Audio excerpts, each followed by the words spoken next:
Hello guys, today I will show you how to install Userrecon in your Kali Linux in Android. First, go to Google, type Userrecon, okay, search it and the first link, click that first link and copy that code in the green color, copy it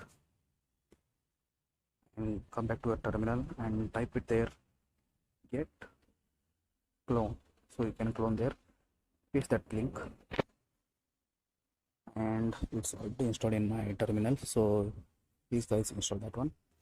Afterwards make ls and make cd for the chain directory, copy that name, so recon, okay, and make enter, okay. Again make ls, there is a userrecon.sh, okay, run that one, userrecon, okay, run it and you can search now anyone's social media account by typing their names. For example, I will type my name, Mark.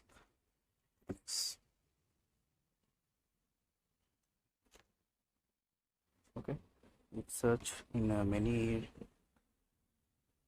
ways. It will search in many ways. Okay, pick the first one. There is a link of Instagram. Copy that and go to again Google and paste it here. See, it will redirect for your real Instagram account. So there is many links, many type of accounts and there is a many links, so you can copy that link and paste it in Google. Thanks for watching guys.